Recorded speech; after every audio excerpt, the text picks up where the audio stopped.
F1 LV podkāsts. Esiet sveicināti, motorsporta līdzjutēji. Pirmdien ir klāta ir arī F1 LV podkāsts, un šoreiz runāsim par to, kas notika Nürburgringā. Jānis Vanks, Alts Putniņš studijā kopā ar jums turpmāko stundu. Runāsim par Formuli 1. Jā. Runāsim par to, kādi rekordi ir sasniegti, pārspēti. Nu, Hamiltons beidzot mūs noķēra, jā, vai kā tur sanāk? Mēs ejam roku rokā ar Hamiltonu patiesībā, jo mums ir arī podkāsts numur 91, un 91 ir tas īstais cipars. Mums arī uz krekliem ir 91, šoreiz, Jāni, parādies, tev parādīšu ar pilnu plānu. Lūk, vēsturisks tēkreklis, kā es solīju Twitterī. Šodien arī mēs izspēlēsim vienu no šiem tēkrekliem, abi ir vienādi, ja neskait to, kad viens ir L, viens ir M. Jā, tieši tā. Šoreiz abi divi vienādi. Būs vieglāk izvēlēties. Jā, bet man liekas, ka tā ļoti tomēr piemērot, ka mēs arī kādreiz tādu nopietnu noti aizskaram un pasaki godīgi vakardien, kad, ja tu skaties, es nezinu, vai tu skaties, tev aizmirs uzprasīt, tu tā vēl atnāci. Es formulu neskatos vispār, man neinteresē. Jā, bet ja tu skaties, vai tu redzēji, Miks Šumahers pasniedz šo ķiveri, un man liekas, ka Mikam bija acīs asars, un man liekas, tas saprotams, un man liekas, ka daudz līdz tie apraudājās. Jā, nu tas bija tāds sentimentāls brīdis, un cepur nost arī Šumahera ģimenei. Protams, tas tā ļoti zīmīgi un skaisti. Un to varēja redzēt, ka arī Hamiltons patiesībā tā ķiveres pasniegšana drusciņ beidzot padarīja interviju ar Hamiltonu emocionālāk. Citādāk tās viss ir tik šausmīgi garlaicīgs pēdējā laikā. Viņš ir blā uzredzēšanos. Un tā kā paldies komandai, paldies visiem rūpnīcā, un es eju projām.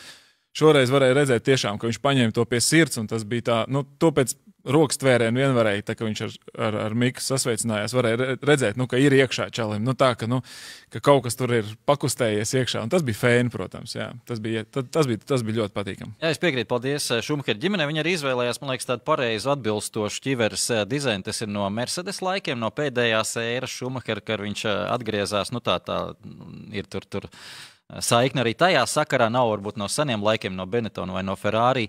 Es piekrītu par to, ka Lewis Hamiltons noteikti tur kaut kas arī viņam tika aizķerts, un patiesībā Lewis Hamiltons ir ļoti pārprasts cilvēks, un es jau to esmu daudzreiz teicis, un tu tagad arī teici, ka parasti ir blā intervijās, un es arī tev pilnīgi piekrītu, tā arī ir, bet ir liela, milzīga atšķirība interviju uzreiz, kas ir pēc sacīksts, viņam tā arī ir, man liekas, viņš emocionāli ir izsmelts, es nezinu, kur ir iemesls, bet īsti neko jaunu un dziļu, jo tu nevari baigi arī izdomāt, tu tā arī pasaki, paldies komandai, tās galvenās lietas tu atskaiti, kas ir iemācīts, bet apmēram stundu pēc tam viņš iziet visu riņķi ar visām televīzijām, ar savu komandu iziet un tā tālāk, un stundu pēc tam, pēc visām sacīkstēm ir šī, tagad ir Zoom intervijas, visi akreditētie mēdī var pieslēgties un ar viņu parunāt. Un tad viņš pa to stundu ir arī savā galvā un prātā salīdzis nedaudz varbūt pa plauktiņiem visu, un tad viņa intervija ir krietni tāda, gribās teikt, dziļāka, sakarīgāka un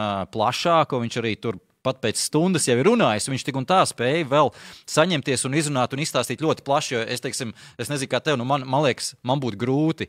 Es nevaru iedomāties sevi, tu esi 2-3 stundas sevi izlīdzis maksimāli, un tad tu stundu eji un visiem stāsti vienu un to pašu pa lielam, tikai vairākas reizes dažādām televīzijām, dažādos variantos, un līdz pašām beigām, man liekas, ka kaut kādā brīdī, Jā, es tev pilnīgi piekrītu, bet jebkurā gadījumā atgriežoties pie intervijām vai tā, tad bija divi tādi riktīgi, patiesi, emocionāli brīži, ja tā godīgi, kas man tā kā iekrita acīs. Pirmais bija tas, ka Hamiltonam pasniedz šo te ķiveru Miks, un tā bija tā emocija, tāda fēna un patīkama. Un otra bija, to var nolasīt tikai acīs, tā kā tajos mīmikā. Tā bija intervija ar Ricciardo, kur viņam atgādināja, ka viņš šuī nav pamēģinājis pie piedestāla.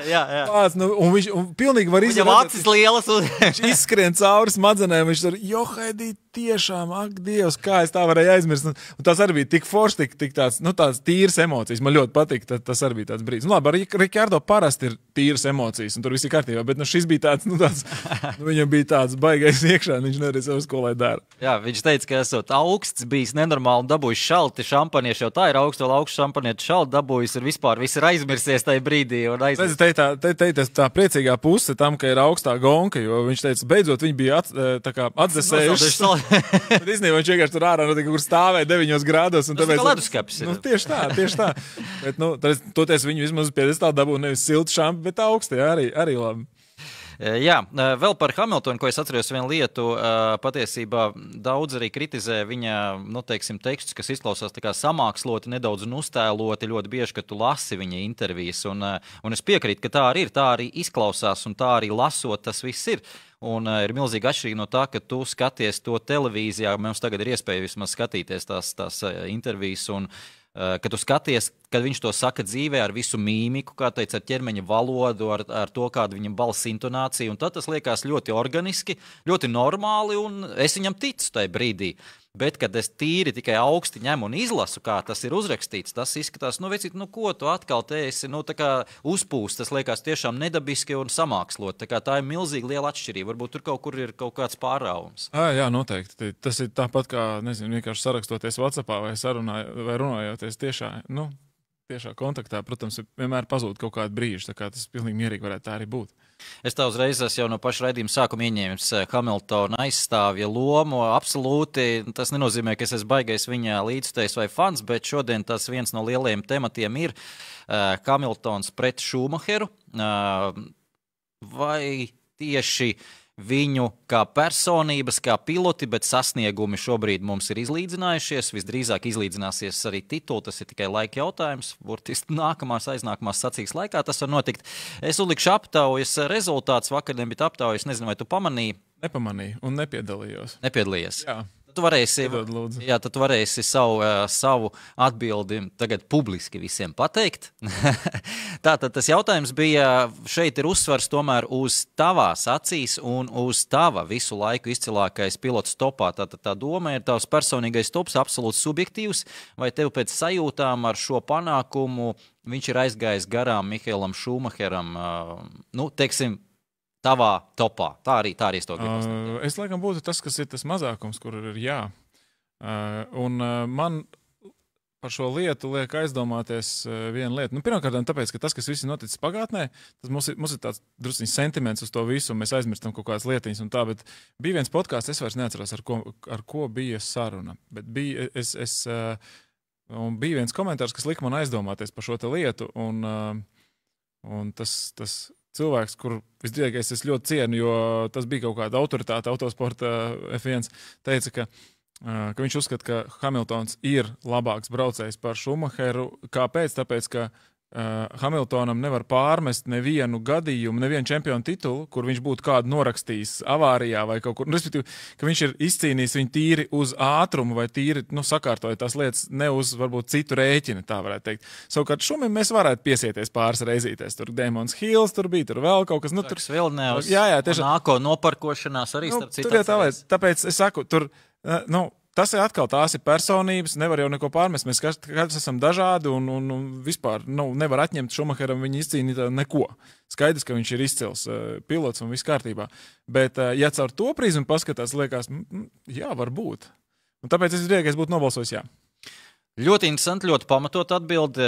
Paldies, man prieks, jo man, godīgi sakot, es uzdevu pats jautājumu, es nezināju, kā atbildēt. Man tā sajūta nav nostiprinājusies līdz galam, jo ir tāda romantika ap to Šumacheru. Protams, ar visu šo situāciju, kurā viņš šobrīd atrodas, tā romantika vēl tiek vairāk pastiprināta, vēl mums nāk miks iekšā, un tas viss, protams, mēs paliekam vecāki, sentimentālāki, un protams, jā, tā ir romantika ap to visu, bet ja to noliek visu malā, tad ir jāpadomā tā fundamentālāk, un šis tavs arguments, mēs, man liekas, ka kaut kādā podkāstā par šo jau vienreiz runājam. Jā, mēs aizķērām to tēmu. Jā, tā kā tas ir labs arguments šajā ziņā, un tas nāk viens plus par labu Hamiltonam, un es pie sevis sāku domāt, tā tīri, pilnīgi noteikti Hamiltons ir labāks riepu saglabātājs nekā Šumachers jebkad ir bijis, bet tajā pašā laikā Šumacheram nav īpaši vajadzības bijis tās riepas saglabāt, un ja viņam būtu vajadzība, mēs nezinām, varbūt būtu viņš jau labāks bijis par Hamiltonu, un tas ir tas aspekts, ka nenormāli grūti ir salīdzināt dažādu mašīnu ēras pilotus. Protams, un degviela nav jāpild un vispārējais, tā kā tur tās atšķirības ir, un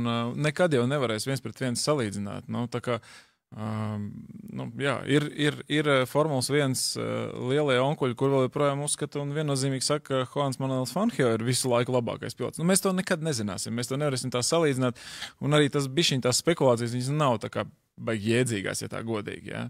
Bet tie tituli un uzvaru skaits, ko Hamiltons ir sasniedz, tas ir fenomenāli, un no tā mēs nevaram nekādīgi aiziet prom, jo cik daudz miljonu, cik daudz tūkstoši cilvēku strādā tajā sportā, cik tas viss notiek, cik daudz arī pilotu ir tie, kas grib tikt Formulā 1, cik liela tā konkurence tajā visā ir, un ja tu spēj tik daudz tos titulus tur paņemt, tu esi kaut kur īpašs, tur neko nevar neko atņemt viņam. Viņš ir izcīnījis kaut vienu uzvaru visās sezonās, kurās ir piedalījies. Tas arī ir diezgan unikāls. Šumacheram nav tāds sasniegums. Un vēl viena lieta ir, ka daudz saka, ka viņš ir labākajām mašīnām uzvarējis. Tā gluži arī nav. Viņam ir perfekta oža bijusi, vai es nezinu, kā lai to nosauc. Katrā ziņā perfekti ir trāpījis uz karjeras augšupejošām komandām, pārgāja uz Mercedes, kad tad vēl tas izskatījās tā šaubīgs pasākums, aiziet turklāt no McLaren, kas bija tuvu virsotnē. Un viss ir bijis kārtībā, bet es atceros, 2009. gads viņam nebija stiprākā mašīna. Nebija, Ferrari bija ātrāks. Ferrari un Brauns, jā. Bet viņš izcīnīja uzvaras, un katrā ziņā ir arī izcīnīts uzvaras bez teiksim, labākās, stiprākās mašīnas. Pilnīgi noteikti. Protams, nav viņam daudz tādu nācies startēt, un šobrīd skaidrs, ka viņš tās uzvaras diezgan lasa kā odziņas. No otras puses, mēs te varam pastīties uz viņa komandas biedru, jo gal galā viņam taču ir tāda pati mašīna kā Hamiltonam, un Valtteri Bottas ir ļoti labs uz masas fona. Labāks, es domāju, ka viņš savulaik startēja vienā komandā, varam teikt, pilots bija, bet uz Hamiltona fona Valtteri Bottas, ir galvasties zemāk. Mums jāatzīst, ka tā vienkārši ir. Un tajā brīdī vēl jau vairāk, tā kā mēs kādreiz atgriezāmies par to, ka Rikardo, ka mēs atinām apakaļ pret Maksu un visu, ka viņš tomēr, par Rikardo, es domāju, mēs šodien vēl runāsim, bet tas vēl joprojām, vēl vairāk tagad parāda to, cik Rosbergs tomēr bija, čalis ritīgs ar iekšām, tā. Viņam pietika dukas vienai sezonai, tā, teiksim, paņemt to visu, jā, protams. Vienam citam nav pieticis arī tās dukas, tā kā, būsim reāli. Bija tieši jautājums, Andris Virbuls, sveiku, kā jūs vērtējat Hamiltona sasniegumu, vai tie liekam vienā plauktā ar Šumacheru. Es domāju, ka lielos vilcienos mēs tieši par to arī runājam un esam izrunājuši. Tā kā vēl sūtat jautājums, mums jautājums sasūtīt Twitterī pirms. Atgādinu vēlreiz, šis tēkrekls nonāks īpašumā tam cilvēkam, kurš uzdos mūsuprāt absolūti subjektīvi vērtējot interesantāko, labāko, āķīgāko jautājumu. Pagaidām mēs neesam vēl izlēmuši, tā kā droši vēl viss iespējas ir. Mēs sāksim ar jautājumiem.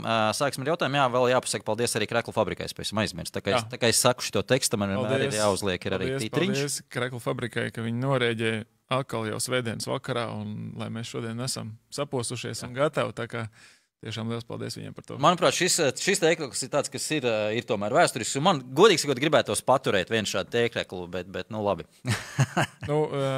Sarunāsim kaut ko ar Krekla fabriku gan jau. Labi, iesim.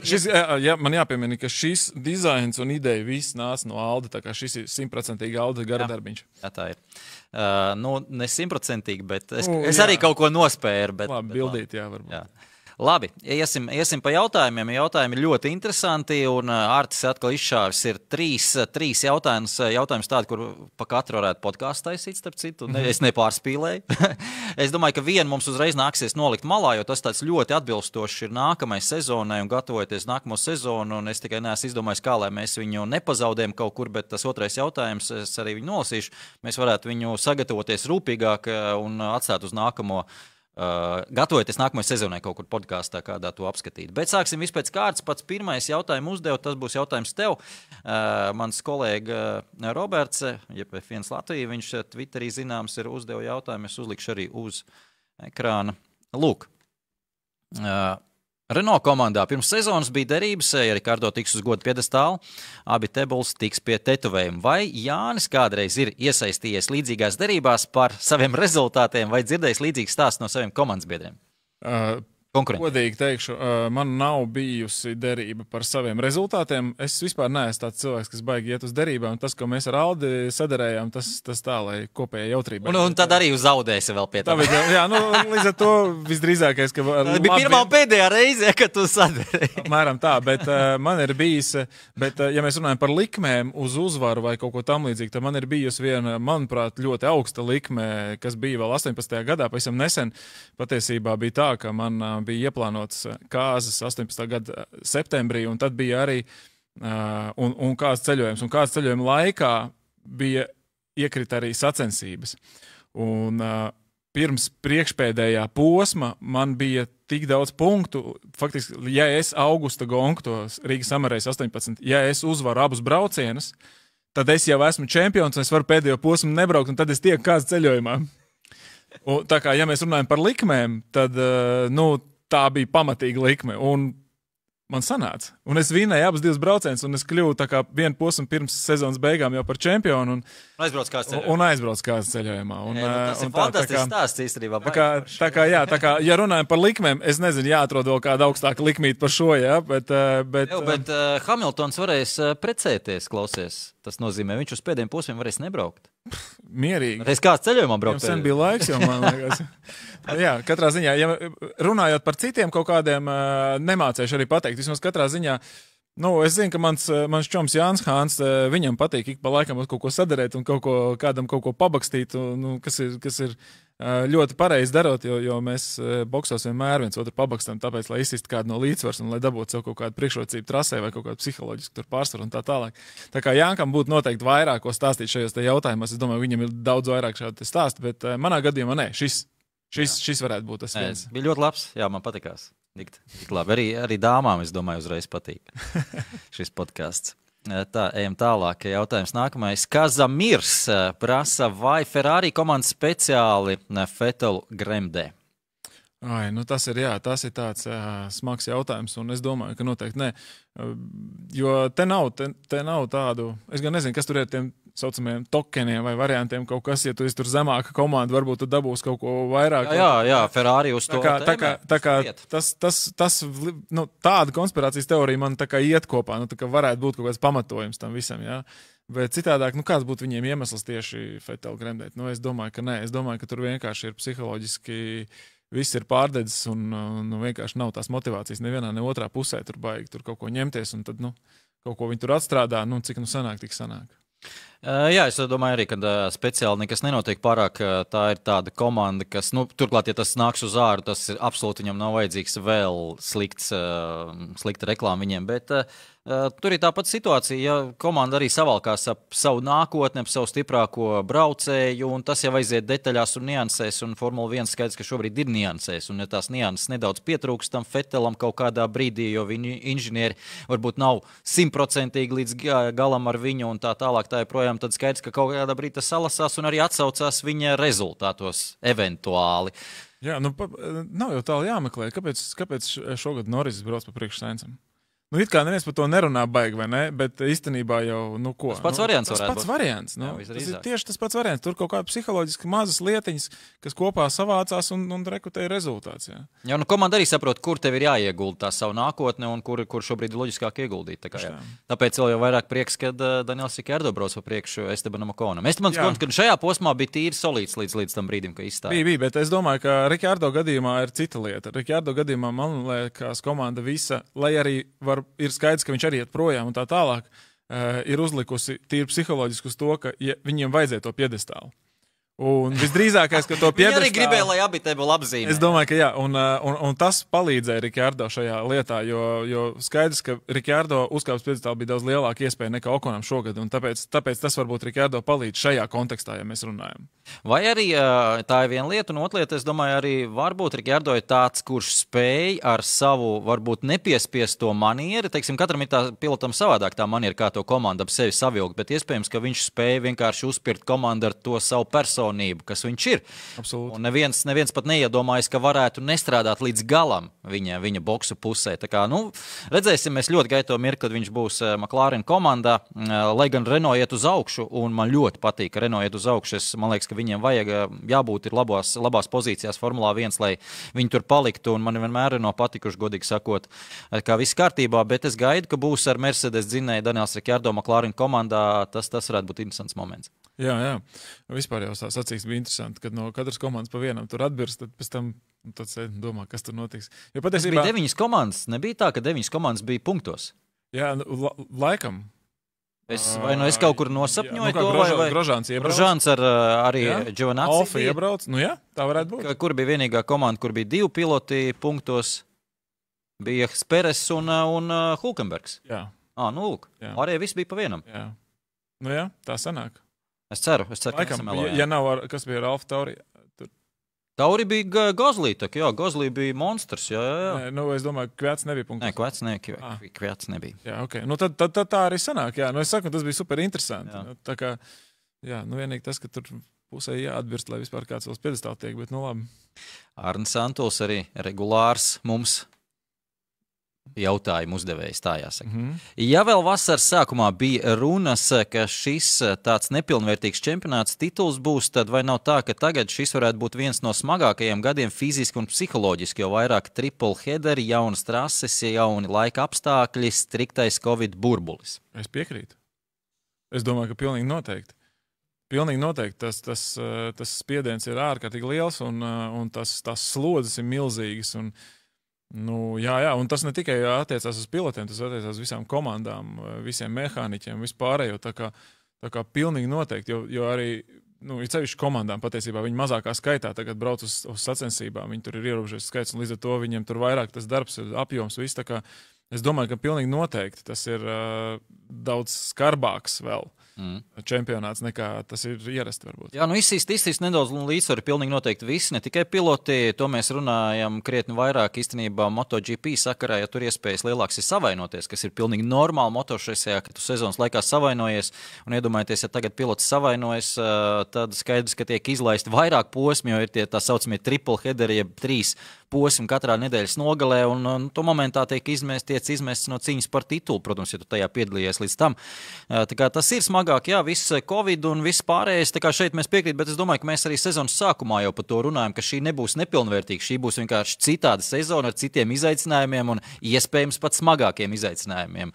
Vai tas ir smagāks tituls Lewisam Hamiltonam, tas ir cits jautājums, jo ar mašīnu viņam kārtībā un Valtteri Bottas, to konkurenci, kādu viņš sastāda vēl plus viņam trāpa visas tehniskās problēmas, nabaks tāds. Ja godīgi sakot, jā, šajā posmā vispār viņam bija vispirms pats pieļaut kļūdu, tad viņam bija neveiksme ar stratēģiju un drošības mašīnu, un tad vēl arī tehniskas problēmas, un tā, ka pilno programmu dabūja. Jā, viņam bija šitais, kā viņš saucās. Neatceros. Labi, nav svarīgi. Kad ir 3 gols, kad ir hat-triks. Hat-triks savos vārtos. Ar neveiksmēm, jā. Tā kā, jā, pilnīgi noteikti šī ir tāda īpaša sezona. Es kaut ko vēl gribēju teikt, bet es piemirsu. Tā kā, varbūt vēlāk. Jā, varbūt vēlāk atcerēšos. Tā kā mums te jāiet straujiem soļiem. Priekš jautājumi ir sasūtīti. Nākamais būs Artūrs Freibergs. Saka, ka mūsdienu mašīnas ir ļoti izturīgas, līdz ar to sacīkstes prognozējumāks, bet man šķiet, ka šobrīd mašīnas ir tik izturīgas, ka atļaujas pat kontaktu cīņas un riteņi neaiziet pa gaisu pie mazākās saskarsmes, un tas skatītājiem liekas skatām. Kā ir? Es pat nebiju aizdomājies patiesībā par šo te situāciju, bet paldies par jautājumu, ļoti labs. Jā, es pabrīnījos, ka Rasels tur aizlidoja un vēl pat mēģināja kaut kur braukt. Labi, beigās, protams, skaidrs bija, ka tur nekas nesanāks, bet viņš uzlidoja normāli gaisā, un tāpat viņš tur vēl sāka kaut ko... Kimi aizsūtīja viņu kosmosā, starp citu. Jā, Kimi vispār tur no sākuma aizsūtīja Raselu kosmosā, pēc tam ar akmeņiem nomētāja Grožānu. Jā, salauz pirks, laikam nav pat salauz beigās. Gan jau, ka nav salauz, viņš tur vairāk čīkst, man liekas, bet noteikti pie tā ātruma ir nepatīkam ar akmeņiem. Un augstumā vēl nenormālā. Tādā augstumā, jā. Tā kā Kimi izpildījās ar pilnu programmu vakar, jā. Bet ko tu saki par mašīnu izturību? Man gan patīk, ka mašīnas lūst. Es saku, ka tas ir motorsportā vienmēr bijis klāt, un man tomēr patīk, ja viņas ik pa brīdim lūst, un es to norakstu uz to, ka tā ir tehnika, un es gribu redzēt, vai tur ir salūst turbo sistēma šoreiz, vai balstiekārta, vai kas jums tur aizgājis pa pieskari. Tas ir interesanti. Jā, un arī vakar mēs redzējām, ka pietiek drusiņi tikai piegriezt priekšā un antispārs aizlido pa gaisu. Tā kā bet tomēr labāk ir izturīgas mašīnas. Ja grib skatīties kontaktcīņu, ir jāskatās touringkāri. Ir jāskatās kuzava mašīnas. Tur var zvetēties, stutēties, berzēties, bakstīties un visu kaut ko darīt. Ja tas patīk, tad labāk tad skatīties ir kuzavnieks. Savukārt formula, ir formula, tur ir vairāk tāda. Open wheel tomēr. Jā, open wheelers tas ir, un tur neko nevar darīt. Tur vienīgais uzbraucot vienam otram uz riteņu var aizlidot kosmosā, kā mēs to esam daudzreiz redzējuši. Bet ja gribās tādu ritīgu berzēšanos, tad vajag touringu skatīties. Jā. Es piekrītu. Nav man neko piebilst, neatņemt. Es arī labāk gribētu tomēr vairāk šādas izstāšanos, jo vakardien arī redzēju, atverums bija normāls un uzreiz aizmugurē notiek kaut kas, un tās likmes ir krietni augstākas. Varēja vēl uzlīt, izvarbūt. Jā, un 9 komandas ir uzreiz punktos. Es atzīšos, tad, kad Rikārdo brauc pa 3. vietu un aizmugurē bija Peres, man godīgi sakot bija 50-50. Es gribēju gan, lai viens uzvar, tā kā dabūtu to 3. vietu, gan otrs. Es esmu pilnīgi par Rikārdo. Jā? Sorry. Man kaut kā likās, jo viņiem abiem no 18. gada nav bijis piedestāls. Man likās, ka, ja Peres pie tam neturpina nekur, tad kaut kā viņš būtu pelnījis, varbūt uzkāpst to piedestālu. Bet, labi. Es uzliku jaunu jautājumu, bet man vienkārši aizlasa, jo Kaspars Zinkovskis vienkārši nokomentēja konkrēto situāciju par mašīnām. Mašīnas ir izturīgas, bet vai mums vajadzīgs kontaktcīņas, ja viss grozās ap 300 km/h? Tas arī ir aspekts, tomēr šis open wheels. Tas ir aspekts, kas jāņem vērā, protams. Kā. Labi, Lauris Džeriņš prasa. Es mēģināšu vēlreiz. Acīm redzot, viņam nav sanāca pirmo reizi. Jā, bija mums kaut kas ar jautājumu. Mēs pagājušajā arī bijām pārtuši, bet mēs tur Twitterī ceru, ka tikām galā ar to visu. Viņš jautā, kā domājat, vai 2022. gadā vēl redzēsim Red Bull paši izteikušies, ka bez sava fabrikas dzinēja viens projekts ir neiedzīgs, vai tomēr pieņems klienta opciju? Jaunu dzinēju ražotāju ienākšana laikam nenotiks, bet varbūt jums ir citas domas. Es varbūt atļaušos atbildēt, es vispār redzēju šo jautājumu pirms tam, es ātri apskatījos, savācu informāciju par iespējamiem variantiem viņiem. Un patiesībā varianti ir vairāki un diezgan interesanti. Ja godīgi sakot, tieši ar to, ka Honda varētu, ja mēs nometam malā to, ka viņiem dos Renault dzinējus, Mercedes jau ir atteikušies un Ferrari viņi negrib, tad varianti, ka viņi savu dzinēju veido sadarbībā ar kādu klientu, ar kādu dzinēju ražotāju kompāniju un ņemot par pamatu Hondas intelektuālo īpašumu, šobrīd viņam iespējas ir pat ļoti labas. Mugen Honda apakškompānija, un kā izrādās, es parukos, īstenībā nav viņi apakškompānija. Mugen ir dibinājis Hiroshi Honda, kas ir oriģinālā Hondas dibinātāja dēls, bet Hondai ar Mugen nav juridiski nekāda sakara. Tās ir neatkarīgas, un dēls vienmēr gribējis būt neatkarīgs, un tēva kompānija nekad nav pārpirkusi Mugen. Tā kā viņas ir radniecīgas, tīri tādā veidā, bet finansiāli viņas ir neatkarīgas un vispār nekāda sakara. Bet Mugen, atceries, bija ar Jordanu, bija vēl cik nesen, un tāda loģiska pārēja varētu būt. Tad ir Ilmors. Ilmor mēs jau pieminējām, Ilmors arī atzima no Cosworth laikiem. Atceries, bija Cosworth dzinēja toreiz, kad tas DVS dzinēja bija, kad 70. 80. gadu sākumā vēl nes cik tos gadus viens un tas pats motors centās uzvaras atnesa un tā tālāk tā projām. Jo Mario Īlens bija tas, kas pārgāja no Cosworth uz Ilmoru. Mario Īlens pavisam nesen konsultēja Hondu, kad vēl viņi bija ar McLaren par šīm visām vibrācijām, kad bija liels problēmas. Un tā kā viņš te arī Hondā tiek uzskatīts par tādu diezgan zinošu cilvēku tieši dzinēju jomā. Un turklāt, kas tur vēl bija, ka Ilmor ir jau šobrīd ar Red Bull kaut kādā saistībā, es tagad to palaidu garām, kur es to piefiksēju. Jā, viņi palīdzēja Red Bullam arī 15. 16. gadā, kad vēl ar Renault startēja arī Mario Īlens ar savu Ilmoru nāca iekšā. Tā kā viņam jau saistība ir, viņam droši vien Horneram ir telefons zvans, kur piezvanīt. Un pats Cosworth arī, starp citu, Cosworth kompānija joprojām eksistē. Viņus gan pārpirka savulaik, bet viņi atkal ir izveidojuši savu neatkarīgu kompāniju un joprojām piedalās, starp citu, Red Bull Aston Martinā. Valkyrie taisīja dzinēju. Iespaidīgi, man liekas, ka tas V12, es gan nezinu. Tas bija iespējams dzinējs. Es neatceros, tagad tas bija vai 10. Man liekas, ka vai 12. Varbūt. Nu, labi, kāda starpība? Nē, nu, starpība ir. 2 cilindri. Jā. Un vēl ir viena kompānija, AVL, droši vien par to nav daudz dzirdējuši, bet tā ir kompānija, kas ir palīdzējusi jau šobrīd jau Nissan ar savu Nismo projektu. Viņi atrodas Grācā, turklāt tieši blakus Red Bull. Red Bull, nu, ne fabrikas komandai, bet Red Bull visai administrīvām ēkām. Tur tā kā absolūti ir kaimiņi. Un viņi jau ir testējuši Renault motors, jo viņiem ir iespaidīgi stendi. Es saprotu, ka kompānija ir diezgan maziņa, bet ārkārtīgi moderna stendi, kas nav šobrīd pat Formulā 1 tādi izskatās. Nu, tā kā varbūt arī tur varētu aiziet. Tā kā diezgan interesanti, daudz varianti ir šeit, ko darīt Red Bullam, ja viņi izdomā to darīt un negrib iet pie Renault. Un cik es dzirdēju, abi Tebuls teica, ka mēs neesam Red Bull pirmā opcija. Tāds bija viņa komentārs. Jā, lai arī Hornera vakardienas Instagram posts bija kārtējo reizi par, nu, tā kā Maks tur baigais malacis, Albons, nu, kā sanāca, zin kā tur žēl un tā, bla, bla, bla, un viņš apsveica Ricciardo, es biju Renault komandu, apsveica Cirilu, tur bla, bla, bla, par to tetavējumu it kā, bet es to vairāk savādāk izlasies, tad, nu, jau sāk pielīst, ka motoru vajag, zin kā, tāpēc es viņu pieminēju, zin kā. Bet, nu jā, nu katrā ziņā. Tas būs interesanti, tā, bet tāda interesanta. Likai aizdomāties, jā. Jā, tā, man liekas, tāda interesanta vēl viena paralēla, ko mēs sekosim līdz, kas notiek dzinēju jomā, tā vienmēr bijusi Formulā 1 neatņemama lieta. Arts Ābel iebirdināja 3 jautājumus, kā jūs teicu, es lasīšu pirmo, un tad, kā jūs teicu, es domāju, ka otro mēs atstāsim uz vēlāku laiku, un 3. būs arī ļoti interesants. Bet pirmais, es ļaušu tev atbildēt. 3 jautājumi par un ap F1. Samontējiet jūsu perfekto F1 Frankensteinu, izmantojot 10 gadi, jebkuru 10 gadi no 3 kategoriju pilotiem. Tātad trasē labākais intelektuālais pienesums un ārpus trases. Nu, viņa piemērs ir konkrēti Hamiltons trasē labākais, Prosts, tātad labākais intelekts, un James Hunts sadzīve vai uzdzīve. Labs komplektiņš. Labs. Ko tu saki? Kas tev nāk prātā uzreiz? Sena trasē? Trasē. Jā, Prosts ir baigi spēcīgi, jo nepavēlt viņu sauc par profesoru, tāpēc man kaut kā visu laiku gribās viņu arī ielikt. Un James Hunt var nomainīt ar kaut ko beidzot no mūsdienīgā, lai es arī nekrītu tikai kaut kādā pagātnē, ielikam Ricciardo, piemēram. Jā. Es savukārt, es esmu nenormāli par Ricciardo kļuvis fanu, nezinu. Man arī viņš patīk. Jā. Es viņu lieku trasē. Pa vidu ielieku intelektu Laudu.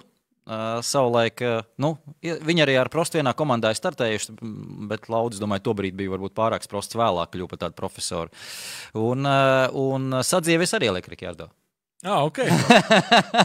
Tad Ricciardo būtu tavs ideālais pilots, ja viņš būtu gudrāks. Nu labi, tā nevar teikt, protams, bet nu, tā sanāca, jā. Ok, nu pieņemsim, jā, labi. Okay, nu, skaidrs, nu, faktiski jāiet mācīties Ricciardo, un tad viņš būs vienkārši ideāls pilots tavā skatījumā. Jā, te ir tas jautājums, ko es domāju mums jāatliek, jo tur ir tiešām apjomīga atbilde vajadzīga. Tas ir par netīrā gaisa, tā saucamā netīrā gaisa DTR samazinājumu uz nākamo sezonu un vispār par šiem aerodinamikas regulējumiem uz nākamo sezonu un noteikumiem. Es domāju, ka gatavoties nākamajai sezonai, mums šis jautājums ir jāpaceļ, un mēs varētu arī sīkāk to visu papētīt. Tā kā es atstāšu Arti, es ļoti ceru nepazaudēt viņu kaut kur savā bardakā. Es domāju, ka mēs noteikti atgriezīsimies pie šī jautājuma. Jā. Un 3. jautājums no Arta. Aiziet.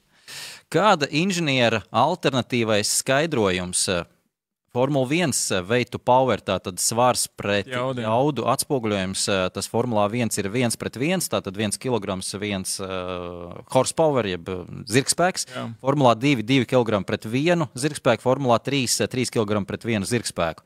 Vai šis skaidrojums kaut cik atbilst patiesībai un vai Formula 0,5 spēta noturēties trasē nepaceļoties? Tu saprati domu, ja? Jā, es sapratu domu. Tu varbūt uz to otro vari mēģināt atbildēt, jo es ātri apskatījos ciparus. Jā, par to 0,5. 0,5. Tāds švaks cipars, 0,7 būtu foršāk, jā. Nē, nu kā, viss atkarīgs no antispārniem un difuzoriem un aerodinamikas kā tādas. Nu šobrīd pie tā, kas šobrīd mums ir. Nē, es domāju, ka palikt pie zemes, jo ātrāk brauc, jo vairāk līp pie zemes, tā kā gan jau, ka būtu ok. Tur tas Jā, bet interesanti. Bet par svariem, starp citu, un jauts attiecību nemaz tā gluži nesanāk, kā te skaidro. Nav tik traki, jo 2-1 tas nozīmē Formulā 2 būtu 2 reizes vairāk svars nekā jauda. Un es apstājos, šobrīd Formulā 2 svars ir tikpat, cik šobrīd gandrīz tikpat, cik Formulā 1. Viņi ļoti smags tās mašīnas, 755, jo tur ļoti smags dzinējs, vecs, vecs. Un jauda ir 600 līdz 620, tā kā bišķiņa zem. Formulā jau tā attiecība nav gluži 1-1. Formulā mums ir svars tagad, cik te bija 745. Es ceru. Nākamā gada bija vairāk, 768. Man liekas, lēc ārā tas 0,7, ne? Jā, jā, tieši tā. Un te ir 0,7, jo jauda jau ir ap 1000. Jā, neviens precīzi nesaka, jā, bet jauda ap 1000. Tā kā tur tas 0,7 reku parādās, tā kā viss ir kārtībā. Jā, un F3 apstājos arī 550 ir svars un 380 ir jauda. Tā kā turpat nav īsti 2-1. Arī. Un interesējas apstājos ar Indīkāru pie reizes. Indīkāram vispār ir 740 svars, ļoti līdzīgi kā Formula 2 un arī nav tālu no Formula 1, bet jauda ir 550 speedwayos. Viņiem samazina, jo viņiem nav boosts drošības apsvērumu dēļ tik liels, bet parastās trasēs viņam ap 700 ir 750 ar visu boostu kopā. Jā, jo 3-1 tas sanāk, ja viņam tur nezinu, tur...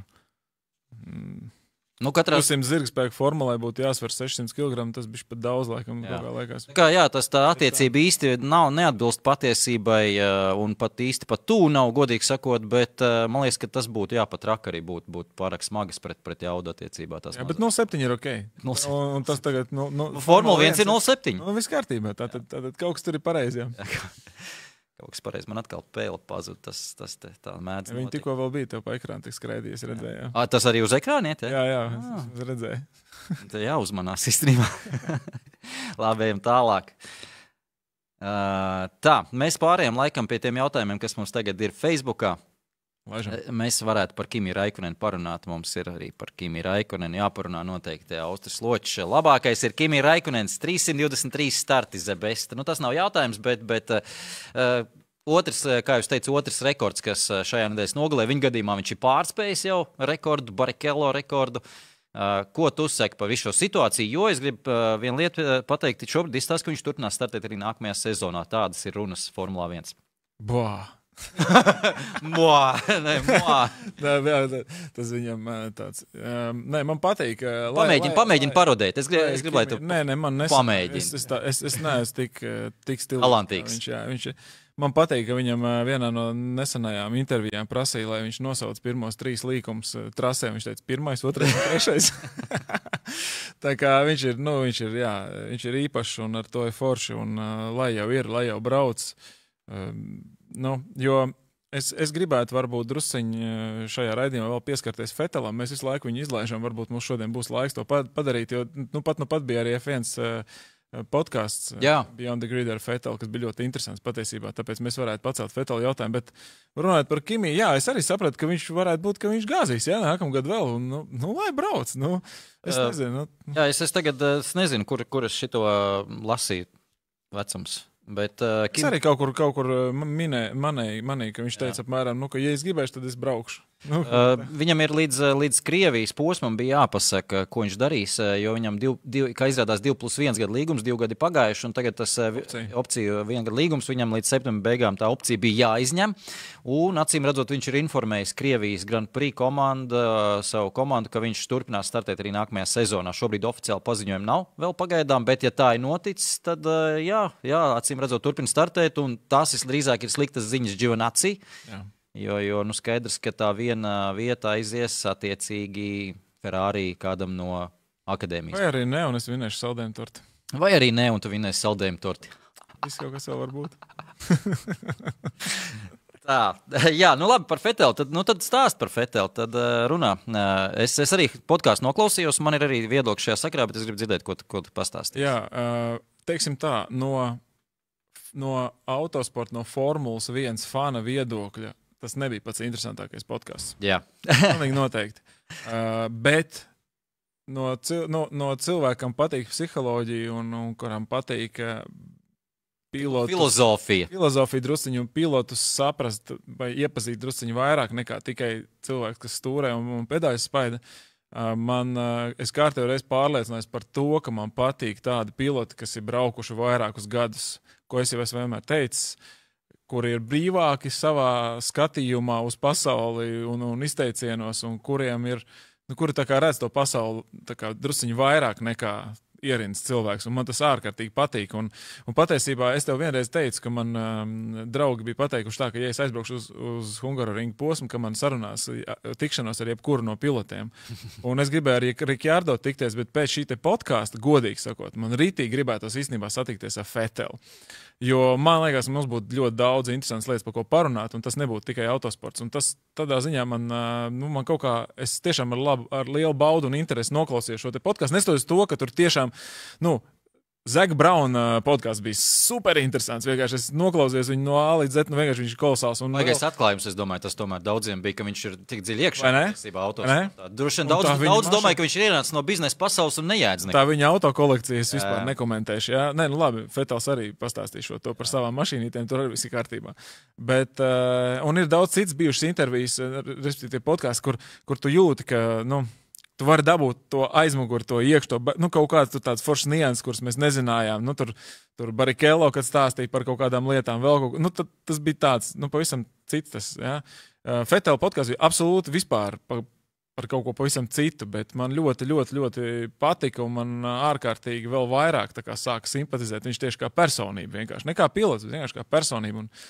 Viņš ir gudrs, izglītots cilvēks, kuram tiešām ir foršs skatījums uz pasauli, un man tas ļoti patika. Tāpēc es vienkārši gribēju to atzīmēt, ka tā bija ļoti interesanta epizode.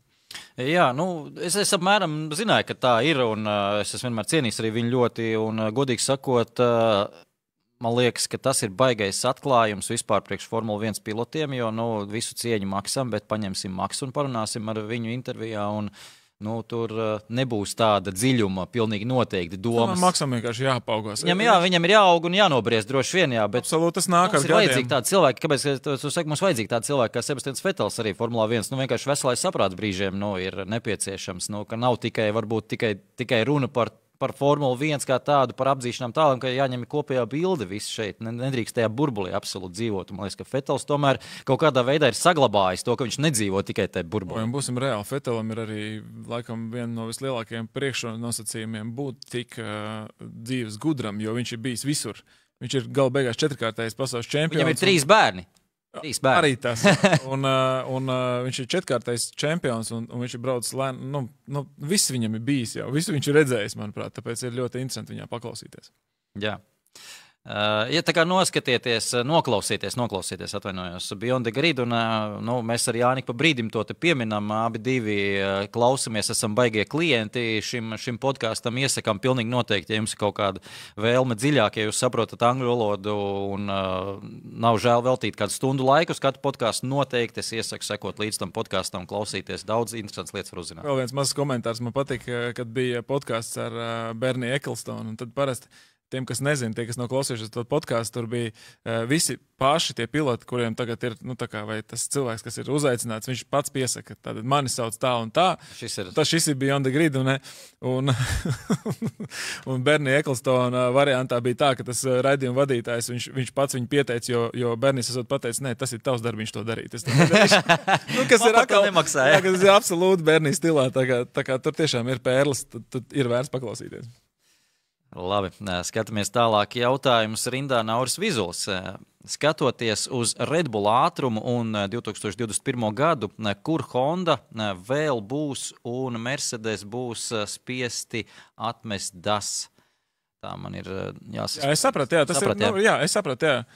Hamiltonam nav tomēr nedaudz jāsāk domāt par nākamo sezonu? Nē, visi jau domā par nākamo sezonu. Es tāpat domāju, ka noņem DAS, un tiešām arī šajā sacīkstē Verstapens parādīja ļoti pieklājīgu ātrumu, tā kā ļoti pieklājīgu ātrumu. Tad es domāju, jebkurā gadījumā favorīts ir Hamiltons un Mercedes, bet tas, ka viņi būs tuvāk un viņiem būs bišķi vairāk jāiespringst, un tas visiem būs ļoti labi. Nebūs nekas tāds.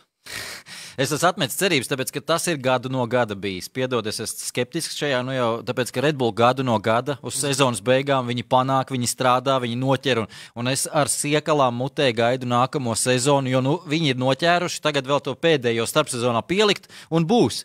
Un tā 3, 4, 5 gadus pēc kārtas, un nav, un Mercedes vienkārši saprot, aiziet apsēžās mierīgi un izdara, kas ir jāizdara pa ziemu, un pavasarī viņi atkal ir versti priekšā Red Bullam. Nebūs das, būs vas, jā. Jā, tā kā un otra lieta, jā, tu saki, tagad bija man liekas, ka tas bija tā, ka cik pielaida Bottas un Hamiltons sacīks laikā Verstappen, tik viņš arī bija, jo viņi nebrauc pilnāt, viņi arī skatījās uz riepām tā tālāk, ja viņiem vajadzēja, viņi varētu arī vēl ātrāk braukt. Nē, tas, ka šogad viņi ir daudz ātrāk, tas skaidrs, bet, es teiktu tā, Verstappens kaut ko tur dara tādu īpašu ar to formulu, jo viņš ir vienīgais vispār, kurš spēja kaut cik noturēties līdz Mercedesam. Jā, katrā ziņā šeit ir tas, man liekas, īstais mirklis atkal atzīmēt, cik bēdīga situācija ir ar Albonu. Varbūt ne viņš līdz galam bija vainojams tajā, kas notika, lai gan no otras puses, ja viņš... starti jau arī nopirkt. Jā, tieši tā, ja viņš startētu arī augstāk un tur priekšgalā ar visiem pārējiem, viņš arī nebūtu tajā vidus ešelonā, kur vienmēr ir kaut kādas stičkas tādas, ka tur var arī palikt malējais tikai atrodoties, tur pat tev nekas nav jāizdara. Un, agri vai vēlu, tur var rasties tāda situācija, ka, pastums tomēr to Albonu malā, jo man liekas, ka ja visu laiku aizstāvēja gan Marko, gan Horners, viņi tas šobrīd, es domāju, viņiem arī iezadzies ir tāds, kas, ja nekas tomēr tur nesanāk, tāds nedaudz aizdomu vēlniņš, un no otras puses mums 2 džeki, kas ir Uber, labi, šobrīd ir bez līguma, Peres un Hulkenbergs. Ko gribēju teikt, jā. Gan Hamiltons arī bez līguma. Jā, bet, labi, būsim reāli, toties Peresam ir tomēr arī sponsorships aiz muguras, ko viņš var atvilkt līdzi. Hulkenbergam arī. Hulkenbergam arī, bet man liekas, ka Peresam tomēr tur ir nopietnāk. Varētu būt vairāk, jā. Bet, jebkurā gadījumā tie ir 2 ārkārtīgi stabili, ātri, kas var pienest piloti, kas var pienest ārkārtīgi daudz arī tādu kaut kādu intelektuālo pusi tajā visā pasākumā iekšā. No pieredzes vienalga, lai no kādas komandas viņi būtu nākuši. Plus viņi var stabili vākt punktus un būt priekšgalā. Tas, ko Hulkenbergs patiesībā šajā sacīkstē izdarīja, tas ir neiedomājami, godīgi sakot. 11. Viņš iepostoja Instagramā, tas bija bildi, kad viņš dzer kafiju, un viņam tur vēl bija bulciņas. Starp citu arī, man liekas, ka piloti aktīvajā sezonā bulciņas nestum ģīmī, jā. Bet skaidrs, tas arī apliecina to, ka viņš nebija gatavojies startēt, stum bulciņas no rīta, un ķelnē tas bija, bet viņam bija jābūt trasē, kā izrādās, viņam bija jābūt trasē, bet vēlāk, jo viņš bija RTL, komentētais eksperts, bija tā kā tajā ziņā viss kārtībā, ātri uztaisīja testu, izbrauc kvalifikācijā, cik laikam 4 sapļus sanāca pirmo reizi mašīnā iesēdies, jo mašīna patiesībā kopš Silverstones, ko viņš startēja, ir izmainīta diezgan pamatīgi. Startējis nebija pēdējā pozīcija un sacīkstē no pēdējās līdz 8. Labi, protams, pāris piloti tur izstājās viņam priekšā un ok, bet vienalga tiešām es piekrītu, ka tas tāds maziņš varoņdarbs pilnīgi noteikti. Tas ir viennozīmīgi, un tāpēc arī viņi iebalsoja par Driver of the Day, jeb šo dienas pilots, absolūti pelnīti, jo, ja Leclercs būtu noturējis 4. vietā, piemēram, tā kā viņš bija nokvalificējies, tad viņš arī varētu pretendēt uz dienas tā kā pilotu lomu. Citādāk tur arī nebija vairs īsti ko likt iekšā. Tāpēc tas bija pelnīti.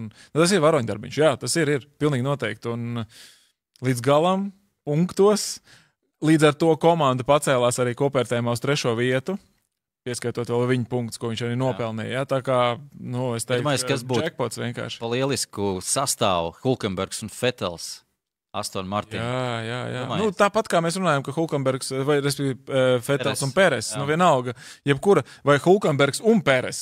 Arī tas jau ir bijis. Kolosāls taču sastāvs, būsim reāli. Jā, bet tomēr es tieši arī padomāju, es piebildu to, ka Hamiltonam nav līgums, tāda Peres, Hulkenbergs, Hamiltons nav līgums, bet Hulkenbergs, Peres man arī tiešām šobrīd nav ko cepur nost malaču un viss kārtībā, bet neviens no viņiem tomēr nav citplanētietis.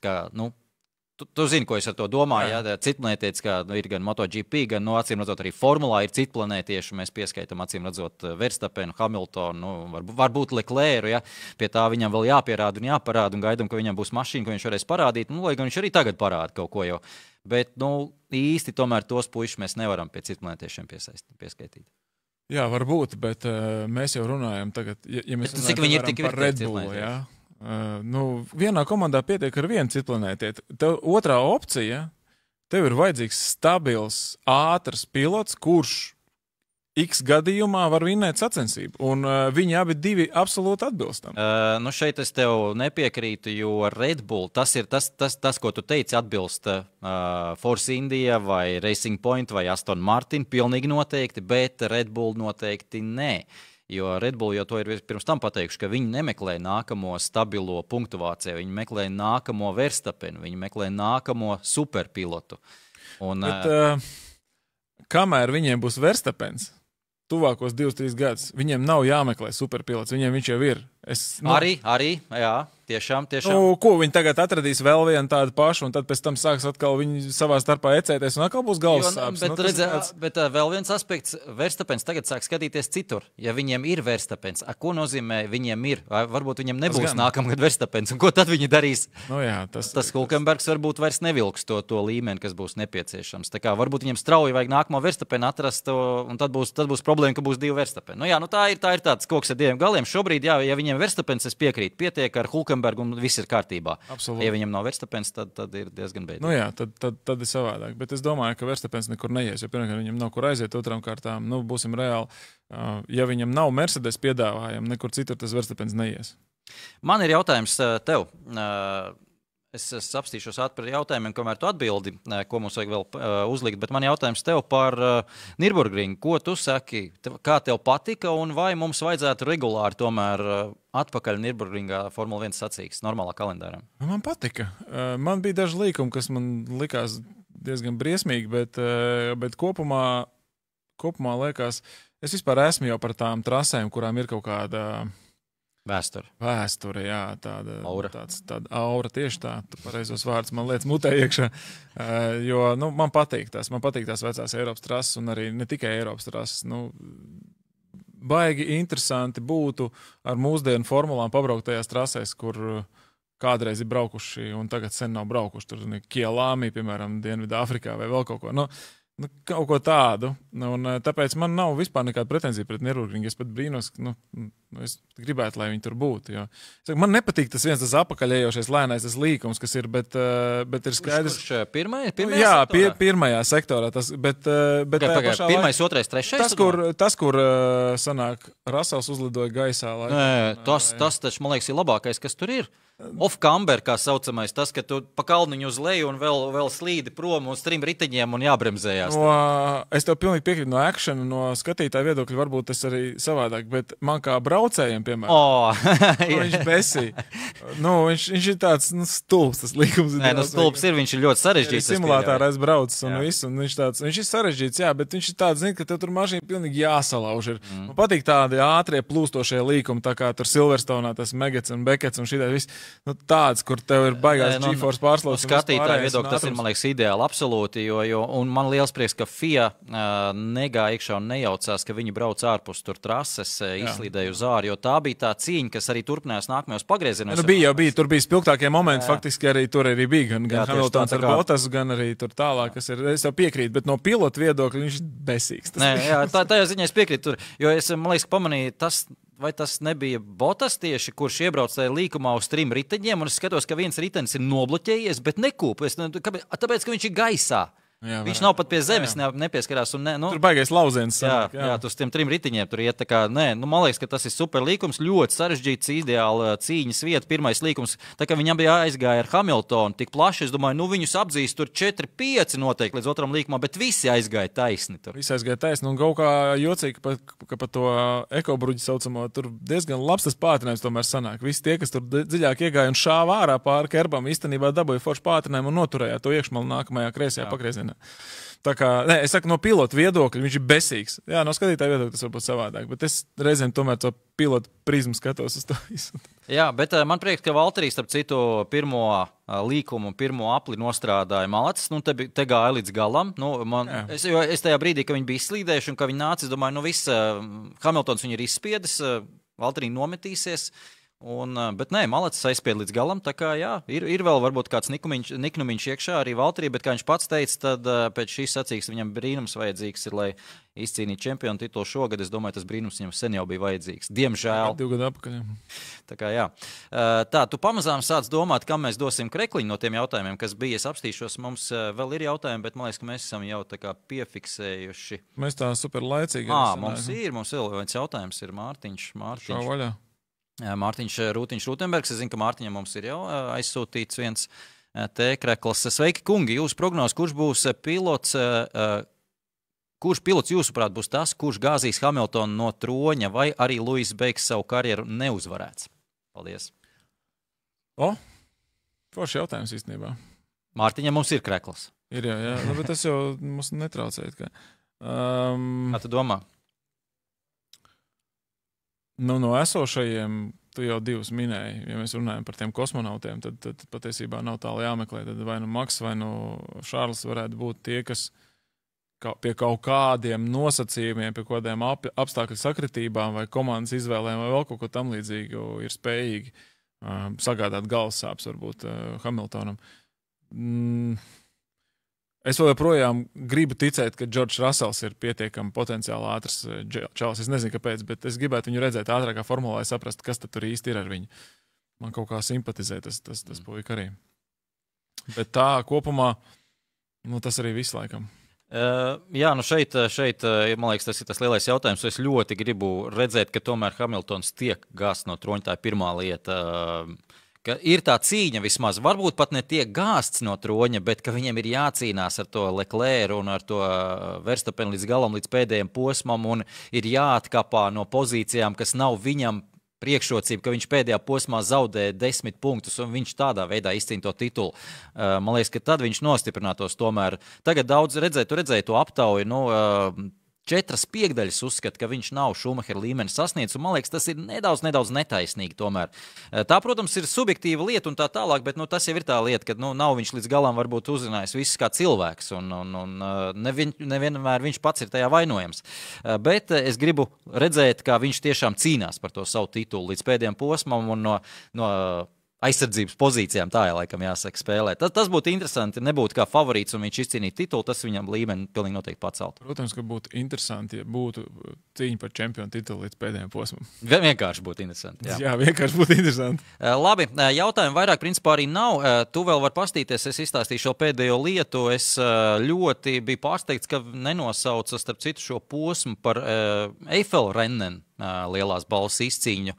Jo tā ir ārkārtīgi slavena sacīkste, un bija arī jautājumi, kāpēc nav Vācijas lielās balvas izcīņa. Vācijas lielās balvas izcīņas nosaukums pieder Hockenheimai, tiesības uz to līdz ar to nevarēja to izmantot, bet Eifelrennen, tas ir ļoti vēsturisks nosaukums. Nürburgringā vēl vecajā Nordschleifē risinājās Eifelrennen sacīkstes 20. gados, tieši formulas konfigurācija, jeb Grand Prix mašīnas. Tad nebija formula vēl noteikumi kā tādi. Un līdz 2000. gadu sākumam tur risinājās, bet pēdējos gados tās jau bija salona automobīļu sacīkstes, bet tur ir ļoti daudz arī Formula 1 pilotu startējuši un piedalījušies un uzvarējuši, un tā ir leģendāra sacīkstes. Šobrīd viņi vairs nenotiek, un tas, man liekas, būtu vienkārši ideāls mirklis bijis reanimēt vismaz šo nosaukumu, un starp citu tādā gadījumā Eifelrennen Grand Prix uzvarētāju sarakstā Luis Hamiltons ieietu vienā rindā ar tādiem džekiem kā Karačiola, kā Rozmaiers, kas pirms gada gados tur uzvarējuši, jo kā jūs teicat, Grand Prix sacīkstes vairs nenotika pēc kara gados, tur notika tāda salona auto sacīkstes. Tā kā tas būtu, man liekas, ka baigi forši tajā rindiņā ieraudzīt vienā stabiņā. Jā, tiem vēsturiskiem uzvārdiem, protams, būtu ļoti interesanti. Es piekrītu. Ja mēs runājam par jautājumiem, mēs laikam vienu jautājumu nenolasījām, tas ir no Artūra, un jautājums skanēja, ko jūs darītu Bottas vietā, palikt Mercedes un turpinātu griezties Vāvers ritenī, vai paceltu cepuru un aizietu? Uzliek jautājumu. Jā, es atvainojos Artūram. Labs jautājums, starp citu. Es patiesībā gribēju šo arī iebalsot par šīs dienas jautājumu. Tad ātri atbilda būs 2 minūtes. Pamēģinām uzraut gaisā šito jautājumu. Jā, patiesībā Bottas vietā es paliktu Mercedesā, cik vien ilgi tas ir iespējams, jo tomēr izbaudīt vislabāko braucamo, tā ir liela bauda un cīnīties, lai arī sliktā dienā komandas biedram cīnīties par uzvaru vai kā, es tomēr paliktu un darītu to ar domu tādu, ka tomēr sev pilnveidot un mēģināt tomēr salauzt, jo redz, ka tomēr Rosbergs pierādīja, ka tomēr kaut kā var izšaut arī slodzes kāds, ja, kādreiz, un tomēr palikt ar domu, ka varbūt tu var noturēties tur līdz brīdim, kad tur, nezinu, Hamiltons pēkšņi viņam apnīk, ja, jo viņš tomēr diezgan ilgi jau brauc. Varbūt tā būs tava zvaigžņu stunda. Ja tu aizēji kaut kur uz kaut kādu citu komandu, nu, tev nav nekādas garantijas. Un tāpēc, ja tu tur, es teiktu, Mercedesā, jebkurš no sēdpozīcijām vai pirmā vai otrā tā būtu, viņi ir visvērtīgākās vietas, vispār formulā vietas, un tāpēc es tur paliktu.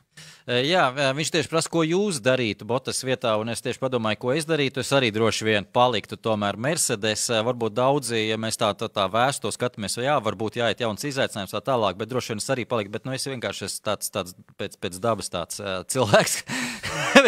bet es droši vien būtu arī negantāks pa Bottas krietni, un droši vien, ka Hamiltonam ik pa brīdim, nu, viņš ir jāsit no līdzsvara ārā, viņš nedrīkst būt in the zone, viņš ir boksos nenormāli jākaitina ik pa brīdim, viņam ir jāliek pat starp posmiem, kā to darīja Rosbergs intervijas Vācijas presē, taisījums starp posmiem ar saviem komentāriem, viņi izsit no līdzsvara, tas viss ir jādara, ja tu gribi viņu izsist nedaudz, tā kā, diemžēl netīrais darbs ir jādara. Visā. Bet paldies Artūram, tā kā es saprotu, Jānis ir nobalsojis, un es atvainojos arī Artūram, jā, es tavu jautājumu, man viņš te bija, un es nezinu, kāpēc viņu kaut kādu prātu aptums. Ko atvainoties, mēs nolasījām, vēl krekliņu iedosim. Jā, un vēl iedosim krekliņu, tā kā ar to es gribēju teikt, ka patiesībā baigi labi ir, ja jūs jautājums paliek nepamanīts, jo beigās var dabūt krekliņu kā atvainošanos. Arī tāds var būt variants, jā. Labi. Bet jautājums bija labs, tā kā tas nav tikai tāpēc, ka mēs viņu aizmirsām. 4:00 mums ir jābeidz. Paldies visiem par jautājumiem. Mēs tiksimies pēc nedēļas gan Formula 1 sacīks nebūs, bet mums, redzam, ir iesūtīti jautājumi. Arī Arts Ābele arī uzrakstīja šeit, ka Kimi un Miks Šumahers būs 21. gadā komandas biedri, tā kā sāc cept torti. Saldējumu torti. Paldies par jautājumiem. Artūrs tiek pie krekliņa, izvēlies izmēru, un es ar tevi sazināšos kaut kā privāti. Tā kā paldies visiem, es uzlieku uz turien kameru un tiekamies pēc nedēļas šai pašā vietā un laikā. Tā. Čau.